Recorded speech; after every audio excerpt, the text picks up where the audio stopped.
கிட்டத்தட்ட discussion, டிஐஜிங், America போனது, அவருடைய எக்ஸ்பென்சஸ்ங்கிறது பல கோடி ரூபாய், இது வரைக்கும் 5 கோடி ரூபாய் செலவாயிருக்குன்றாங்க. ஓகே. சத்யஜோதிக்கு சிவகார்த்தியன் வேற ஒரு டைரக்டர், வெங்கட் பிரபு வேற ஒரு ஹீரோ, வேற ஒரு படம், 2 ப்ராஜெக்ட் இப்போ எப்பயுமே அப்படிதான் பண்ணுவாங்க. இப்படிதான் அந்த அரசன் அப்படிதான் போயிட்டு இருக்கு. மின்சார கனவுன்னு ஒரு படம் பண்றாரு Rajiv Menon.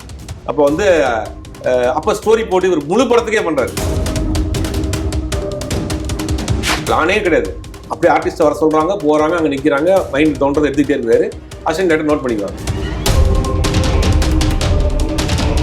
Welcome to the show cinema சர்ச்சைகள் with me Vijay Sandhya.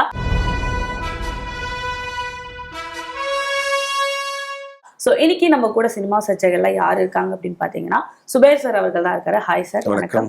Okay. And இன்னைக்கு நம்ம சினிமா சர்ச்சைகள்ல என்ன பேச போறோம் அப்படின்னு பார்த்தீங்கன்னா, அண்ட் எஸ்கே அவர்களும் வெங்கட் பிரபுவும் வந்து படம் பண்ண போறாங்க அப்படின்ற மாதிரி நிறைய விஷயங்கள் போயிட்டு இருந்துச்சு. இப்போ அந்த விஷயத்த பத்தியே காணோம். அதை பத்தி எங்களுக்காக சொல்ல முடியுமா சார்? இல்ல, வெங்கட் பிரபு பொறுத்த வரைக்கும் அவர் வந்து ஒரு சிங்கரா வர்றாரு. அப்புறம் அவங்க அப்பா ஒரு படத்தை வச்சு ஹீரோவா பண்றாரு. அவர் மாஞ்சோலின்னு ஒரு படம் ஹீரோவா பண்ணாரு. அந்த படத்துல ஹீரோயின் வந்து சங்கீதா.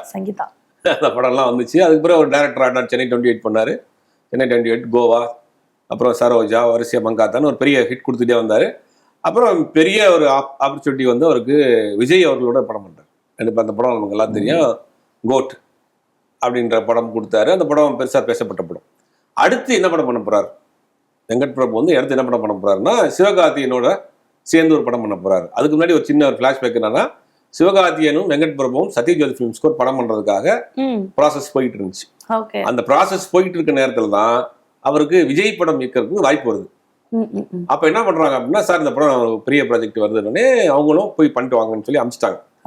அதுக்காகத்தான் பாத்தீங்கன்னா, நீங்க வந்து அந்த கோட் படத்துல சிவா வந்து ஒரு கெஸ்ட் ரோல் மாதிரி வச்சு ரோல் பண்ணியிருப்பாரு. துப்பாக்கியை கொடுத்த சீன்லாம் வச்சிருப்பாங்க. அப்போ ஆல்ரெடி அந்த படத்துக்கு பண்ணிட்டு இருந்தனால இவங்க அந்த ஃப்ரெண்ட்லியா இருக்கிறாங்க. அப்புறம் கோட்டு முடிச்சிட்டாரு. கோட்டு முடிச்சு வந்தோடனே கோட்டு படம் வந்து பெரிய அளவில் போனாலும் கூட ஒரு டைரக்டரா அவர் மேலே நிறைய விமர்சனங்கள் இருந்துச்சு. ஒன்றும் பெட்டரா பண்ணியிருக்கலாமேங்கிற ஒரு விமர்சனம் இருந்துச்சு. அப்புறம் அது திருப்பி கோட்டு முடிச்சு வந்தோடனே திருப்பி சிவகார்த்தியன் வெங்கட் பிரபு ஆரம்பிக்க போறாங்க சத்யஜோதி ஃபிலிம்ஸ்க்கு அப்படின்னு சொன்னாங்க. அந்த படத்துக்கான வேலைகள்லாம் ப்ரீ ப்ரொடக்ஷன் வேலையெல்லாம் பண்ணாங்க.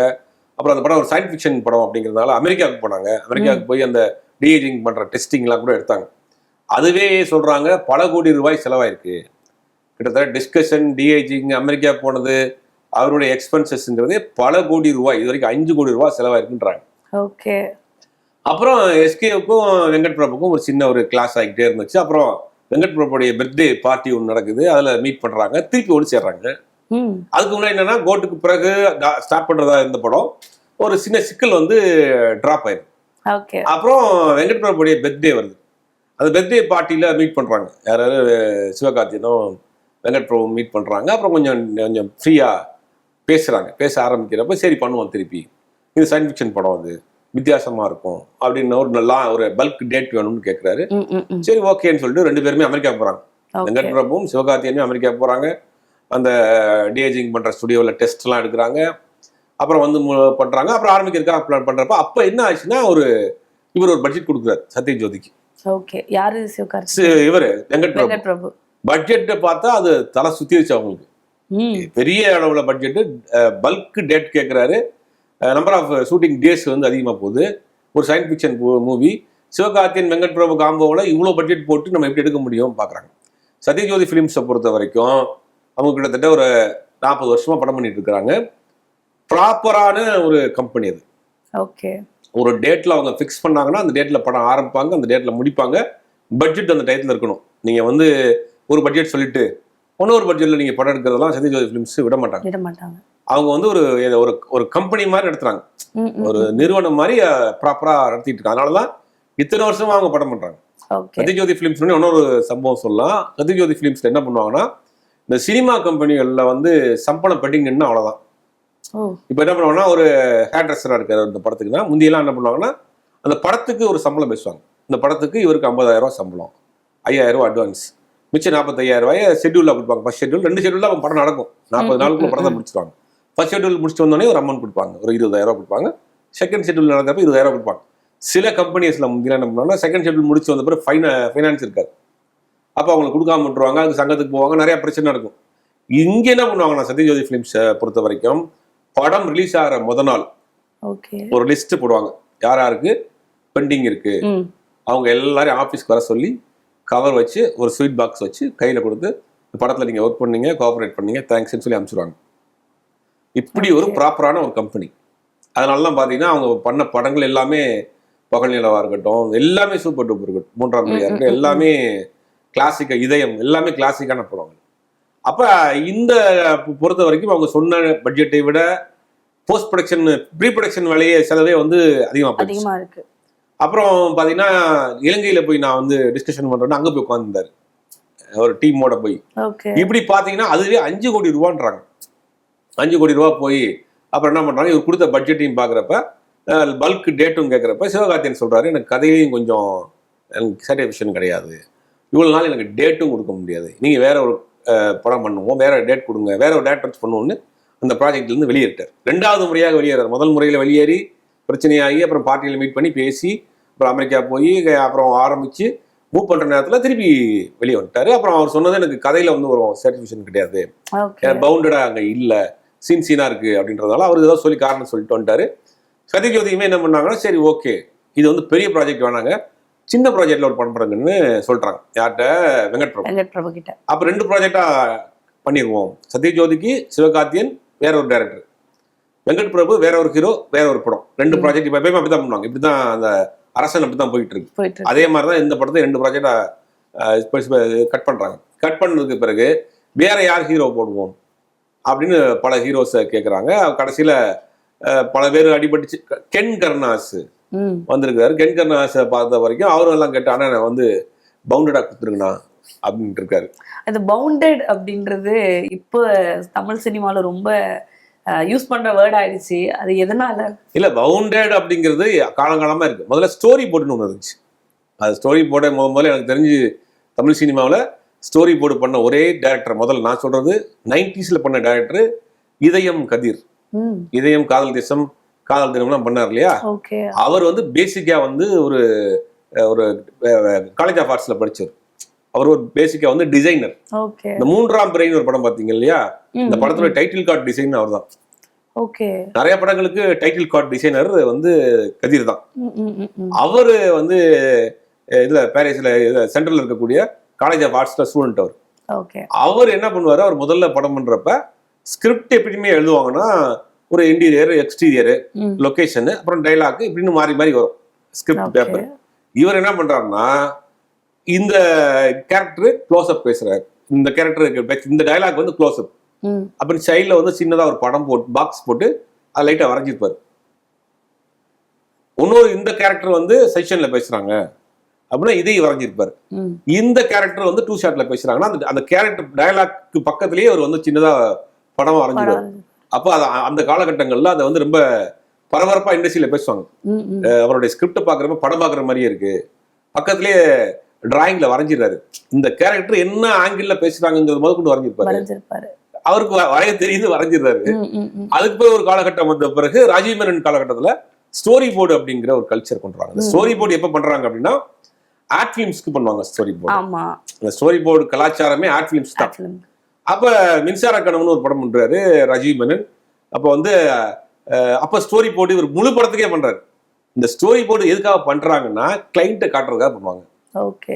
இப்ப முந்தியெல்லாம் வந்து அனிமேட் பண்ணி காமிச்சிடலாம். இப்போ ஆட்லாம் பண்றாங்கன்னா முந்தி என்ன பண்ணுவாங்கன்னா ஸ்டோரி போர்டு பண்ணி அந்த ஸ்டோரி போர்டை வந்து காட்டுவாங்க. இந்த லொகேஷன் இப்படி இப்படிலாம் பண்றோம், இந்த ப்ராடக்ட் இத்தனை ஷார்ட்ஸ்ல வருதுன்னு காட்டுவாங்க. அப்போ அந்த கிளைண்ட்டை சாட்டிஸ்ஃபேக்ஷன் பண்றதுக்காக ஸ்டோரி போர்டு. இந்த ஸ்டோரி போர்டு பண்ற கான்செப்டே இதுதான்.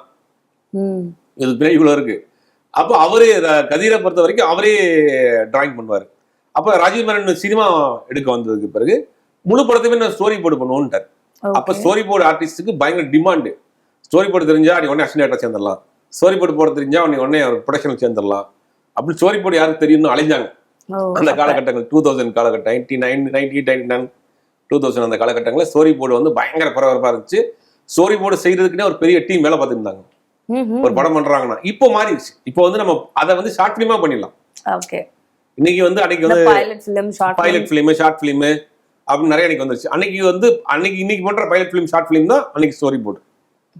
அதாவது ஸ்னாப் சைஸ்ன்னு சொல்லுவாங்க. ஒரு படத்தினுடைய மொத்த கதையும் ஒரு ஒரு ஸ்னாப்சிஸ் மாதிரி ஒரு ஒன்லைன்ல எழுதுவாங்க. அப்புறம் அதை வந்து ஒரு ஸ்டோரி போர்டு பண்ணுவாங்க. அப்போ ஒரு கதையை அவங்க காட்டுறப்ப அவங்களுக்கு படிச்சு பார்க்கணும்.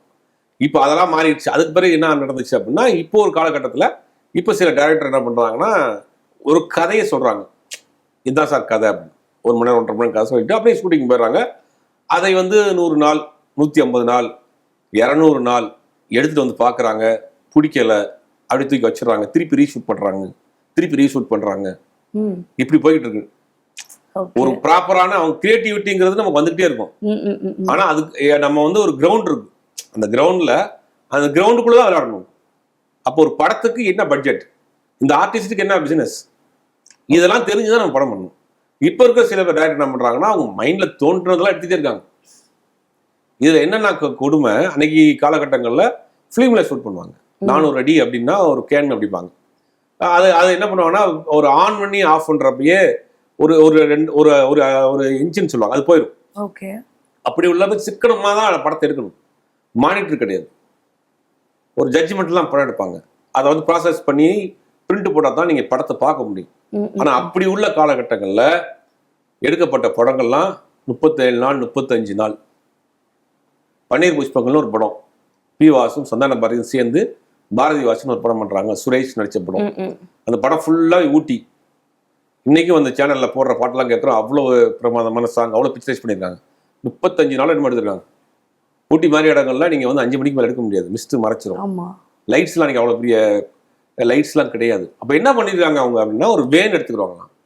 ஆர்டிஸ்ட மேக்கப் போட்டு உட்கார வச்சுட்டு அப்படியே போறது வேன்ல. எங்கேயாவது நல்ல லொகேஷன் வந்து அங்க நின்று அப்படி எடுத்துருது. இப்படி எடுக்கப்பட்ட படம் 35 நாள் 36 நாள் அந்த படம் வந்து பெரிய ஹிட்டு, சூப்பர். இன்னைக்கு வரைக்கும் அந்த பாட்டு அந்த கிளிப்ஸ் எல்லாம் கேட்டுக்கிட்டு இருக்கோம். கரெக்ட். ஆனா இன்னைக்கு டெக்னாலஜி என்ன ஆச்சுன்னா, நீங்க ஸ்பாட்லயே எடிட் பண்றலாம், ஸ்பாட்லயே கலர் கலெக்ஷன் பண்ணலாம், ஸ்பாட்லயே பார்க்கலாம், டிஜிட்டல் நீங்க எவ்வளவு வேண்டாலும் எடுக்கலாம் அப்படின்னு நினைக்கிறப்ப இன்னைக்கு வந்து ஷூட்டிங் டேஸ் அதிகமாக போயிடுச்சு. ஷூட்டிங் டேஸ் டெக்னாலஜி அதிகமாக இவங்க என்னன்னா இவங்க இஷ்டத்துக்கு எடுக்க ஆரம்பிக்கிறாங்க. அப்போ அவங்க சொல்ற ஒரு கதை ஃபைனல் அவுட்புட் வர்றப்ப ஒரு கதை, ஒரு மிக பிரம்மாண்டமான ஒரு இயக்குனர், ஒரு சமூக சொல்லம், ஒரு பாரம்பரியமான சினிமா கம்பெனி, அவங்க ஒரு பெரிய நடிகரை வச்சு ஒரு படம் பண்றாங்க. கடைசி வரைக்கும் அந்த கம்பெனிக்கு படத்தை காட்டவே இல்லை அந்த டைரக்டர். அப்புறம் அந்த கம்பெனி படம் எடுக்கிறது நிப்பாட்டாங்க. இன்னைக்கு வரைக்கும் எடுக்கல. சினிமாவின் அடையாளமான ஒரு கம்பெனி. ஏன் சொல்றாங்கன்னா, இன்னைக்கு வந்து சில டைரக்டர்ஸ் அந்த மாதிரி பண்ணோன்னே ஹீரோஸ் என்ன கேட்குறாங்கன்னா, நீங்க பவுண்டடா கொடுத்துருங்க, டேட் சொல்லுங்கன்னு கேட்குறாங்க. பலரும் வந்து பவுண்டட் கேட்க ஆரம்பிச்சிட்டாங்க. இந்த வெங்கட் பிரபு ப்ராஜெக்ட்டுக்கு கென்னு மாதிரி 2-3 ஹீரோஸ்ட போயிருக்காங்க. பல ஹீரோஸ்ட போய் பல ஹீரோஸும் சொன்ன விஷயம் பவுண்டட் கொடுங்கன்னு கேட்ட பிறகு இவர் சொல்லியிருக்கிறாரு, இந்த மாதிரி எனக்கு பழக்கமே இல்லையே. சென்னை 28 வந்து ஒரு ஜாலியா பார்த்த சில சம்பவங்களை அப்படி லைவா எடுத்தாங்க. பட் அதுவும் ஒரு வழி, நல்ல சரியான வழிமுறை தான். சினிமாங்கிறது இன்னைக்கு சினிமாங்கிறது யதார்த்த சினிமாவை மாறிடுச்சு. நீங்க வந்து டிராமாட்டிக்கா ப்ராப்பரா பிளான் பண்ணி எல்லாம் பண்ண முடியாது. ஒரு லொகேஷனுக்கு போறோம், அதை பார்த்து அங்க நடக்கக்கூடிய விஷயங்கள் பண்றோம். ஒரு டேரக்டருக்கு ஒரு ஸ்டைல் இருக்கு. மணிவண்ணன் சொல்லுவாங்க, மணிவண்ணன் வந்து ஒயிட் பேப்பரா கொண்டு போவாராம் ஷூட்டிங் ஸ்பாட்டுக்கு. வரப்ப ஃபுல் ஸ்கிரிப்டா வருமா. அப்ப என்னன்னா எதுவுமே எங்க பிளான் கிடையாது. எப்படி பண்றான் அவர் எடுத்த படங்கள் எல்லாமே வந்து இன்னொன்னு பெரிய விஷயம், மணிவண்ணனை பொறுத்த வரைக்கும் எல்லா ஜானர்லையும் படம் பண்ணியிருக்காரு. ஒரு ஹாரர் படம் பண்ணியிருக்காரு 100வது நாள்னு, ஒரு காதல் படம் பண்ணியிருக்காரு, ஒரு பொலிட்டிக்கல் சட்டையர் அமைதி படை பண்ணியிருக்காரு, ஒரு ஃபேமிலி ட்ராமா கோபுரங்கள் சாயல், எல்லா ஜானர்லையும் பண்ணியிருக்காரு படம். ஆனா எதுவுமே பிளான் பண்ணி பண்ணல. ஒரு ஒன்லைன் மட்டும் வச்சுக்கிறாரு, கதையை வச்சுக்கிட்டு அங்கங்க ஸ்பாட்ல போய் வச்சு எடுக்கிறது தான். அப்படி ஒரு சில டைரக்டர் இருக்காங்க. ஆனா அந்த காலகட்டங்களில் அப்படி பிளான் பண்ணாம எடுக்கப்பட்ட படம் 40 நாள் எடுக்கப்பட்ட படம். ஓகே, பிளானே கிடையாது. அப்படியே ஆர்டிஸ்ட் வர சொல்றாங்க, போறாங்க, அங்க நிக்கிறாங்க, மைண்ட் தோன்றதை எடுத்துக்கிட்டே இருக்காரு. அசிஸ்டன்ட் டைரக்டர் நோட் பண்ணிக்குவாங்க. அசிஸ்டன்ட் டைரக்டருக்கே அங்க போனாதான் இன்னைக்கு என்ன சீன் எடுக்க வரோம்னு தெரியும். அப்படிலாம் படம் எடுத்த டைரக்டர் இருக்காங்க. இன்னைக்கு டெக்னாலஜி வளர்ந்துருச்சு, பிளானிங் ஆயிடுச்சு, பைலட் ஷூட் பண்றாங்க, எல்லாம் பண்றாங்க. ஆனாலும் ஷூட்டிங் டேட் அதிகமா போகுது. இப்போ வெங்கட் பிரபு பிரச்சனையா தான். இப்போ வேற என்ன சொல்றாங்கன்னா, வெங்கட் பிரபே சரி வேணாம் நானே பொண்ணு கொடுத்துறேன் அப்படிங்கிற முடிவுக்கு வந்திருக்கிறாரு அப்படிங்கிறாங்க. ஓகே ஓகே சார், ரொம்ப அழகா வந்து இந்த விஷயத்தை பத்தி எங்களுக்கு எக்ஸ்பிளைன் பண்ணீங்க. Thank you so much for coming sir. நன்றி. என்ன நேயர்களே, இன்னைக்கு எபிசோட் பார்த்துருப்பீங்க, ரொம்பவே இன்ட்ரெஸ்டிங்கா இருந்திருக்கும். இதே மாதிரி ஒரு இன்ட்ரெஸ்டிங்கான எபிசோட்ல நான் வந்து உங்களை மீட் பண்றேன். Until then, bye from Sandhya, signing off from Cinema Searchers.